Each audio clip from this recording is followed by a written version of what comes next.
कहानी का शीर्षक है रंगा सियार। एक बार की बात है कि एक सियार जंगल में एक पुराने पेड़ के नीचे खड़ा था। पूरा पेड़ हवा के तेज झोंके से गिर पड़ा। सियार उसकी चपेट में आ गया और बुरी तरह घायल हो गया। वह किसी तरह घिसटता घिसटता अपनी मांद तक पहुंचा। कई दिन बाद वह मांद से बाहर आया। उसे भूख लग रही थी। उसका शरीर कमजोर हो गया था। तभी उसे एक खरगोश पर नजर पड़ी। उसे दबोचने के लिए वह झपटा। सियार कुछ दूर भागकर हांफने लगा। उसके शरीर में अब जान ही कहाँ रह गई थी। फिर उसने एक बटेर का पीछा करने की कोशिश की। यहाँ भी वह असफल रहा। हिरन का पीछा करने की तो वह हिम्मत भी नहीं जुटा पा रहा था। खड़ा होकर सोचने लगा। शिकार वह कर नहीं पा रहा था। अब तो भूखों मरने की नौबत आ गई थी। क्या किया जाए कुछ समझ में नहीं आ रहा। वह इधर उधर घूमने लगा, पर उसे कहीं कोई मरा जानवर भी नहीं मिल रहा था कि उसे खाकर अपनी भूख मिटाए।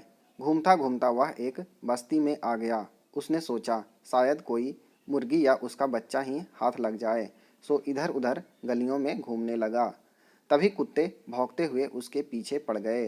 सियार को जान बचाने के लिए भागना पड़ा।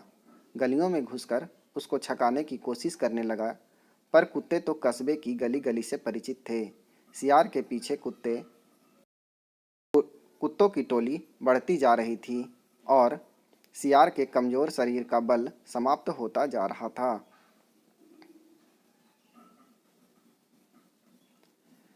सियार भागता हुआ रंगरेजों की बस्ती में आ पहुंचा। वहां उसे घर के सामने एक बड़ा ड्रम नजर आया। वह जान बचाने के लिए उसी ड्रम में कूद पड़ा। ड्रम में रंगरेज ने कपड़े रंगने के लिए रंग घोल रखे थे। कुत्तों की टोली उसके पीछे लगी थी।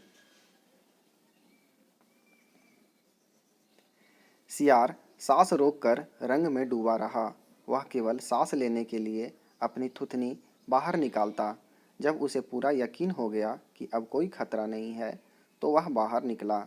वह रंग में भीग चुका था। जंगल में पहुंचकर उसने देखा कि उसके शरीर का सारा रंग हरा हो गया है। उस ड्रम में रंगरेज ने हरा रंग घोल रखा था। उसके हरे रंग को जो भी जंगली जीव देखता वह भयभीत हो जाता। उसको खौफ से कांपते देखकर रंगे सियार के दुष्ट दिमाग में एक योजना आई। रंगे सियार ने डरकर भागते जीवों को आवाज़ दी, भाइयों भागो मत, मेरी बात सुनो। उसकी बात सुनकर सभी भागते जानवर ठिठके।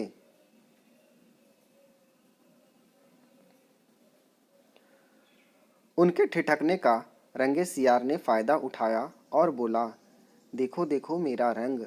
ऐसा रंग किसी जानवर का धरती पर है क्या? नहीं ना। मतलब समझो, भगवान ने मुझे यह खास रंग देकर तुम्हारे पास भेजा है।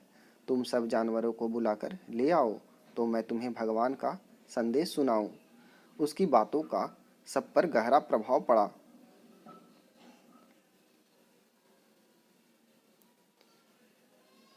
वे जाकर जंगल के दूसरे जानवरों को बुला लाए।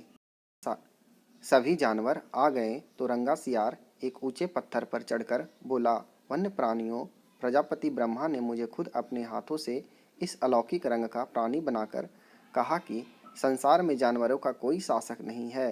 तुम्हें जाकर जानवरों का राजा बनकर उनका कल्याण करना है।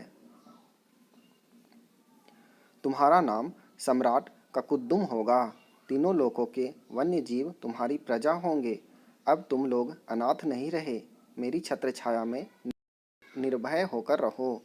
सभी जानवर वैसे ही सियार के अजीब रंग से चकराए हुए थे। उनकी बातों ने तो जादू का काम किया।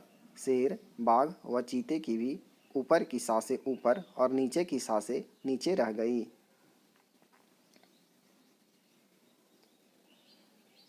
उसकी बात काटने की किसी में हिम्मत न हुई। देखते ही देखते सारे जानवर उसके चरणों में लौटने लगे और एक स्वर में बोले, हे ब्रह्मा के दूत, प्राणियों में श्रेष्ठ ककुद्दुम, हम आपको अपना सम्राट स्वीकार करते हैं। भगवान की इच्छा का पालन करके हमें बड़ी प्रसन्नता होगी। एक बूढ़े हाथी ने कहा, हे सम्राट, अब हमें बताइए कि हमारा क्या कर्तव्य है। रंगा सियार सम्राट की तरफ पंजा उठाकर बोला, तुम्हें अपने सम्राट की खूब सेवा और आदर करना चाहिए। उसे कोई तकलीफ नहीं होनी चाहिए। हमारे खाने पीने का शाही प्रबंध होना चाहिए। सिर सिर झुकाकर कहा, महाराज, ऐसा ही होगा। आपकी सेवा करके हमारा जीवन धन्य हो जाएगा। बस सम्राट का कुद्दुम बने रंगे सियार के शाही ठाठ हो गए। वह राजसी शान से रहने लगा। कई लोमड़ियाँ उसकी सेवा में लगी रहती। भालू पंखा झुलाता। सियार जिस जीव का मांस खाने की इच्छा जाहिर करता, उसकी बलि दी जाती। जब सियार घूमने निकलता तो हाथी आगे आगे सुंड उठाकर बिगुल की तरह चिंघाड़ता चलता।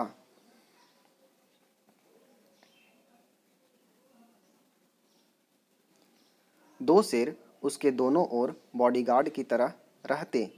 रोज सम्राट का कुद्दुम का दरबार भी लगता। रंगे सियार ने एक चालाकी यह कर दी थी कि सम्राट बनते ही सियारों को शाही आदेश जारी कर उस जंगल से भगा दिया। उसे अपने जाति के जीवों द्वारा पहचान लिए जाने का खतरा था।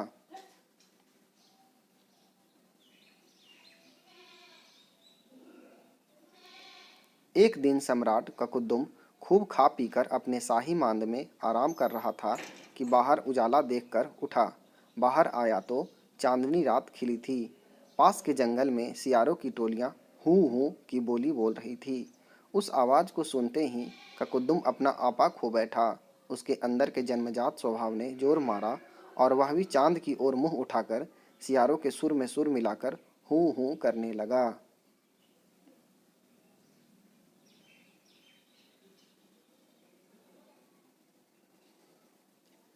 शेर और बाघ ने उसे हूँ हूँ करते देख लिया। वे चौंके। बाघ बोला, अरे, यह तो सियार है। हमें धोखा देकर सम्राट बना है। मारो नीच को। शेर और बाघ उसकी ओर लपके और देखते ही देखते उसका तिया पांचा कर डाला। रंगा सियार दुम दबाकर जंगल से भाग निकला। इस कहानी से हमें यही सीख मिलती है, नकलीपन की पोल देर सवेर जरूर खुलती है। धन्यवाद। Thanks for watching this video.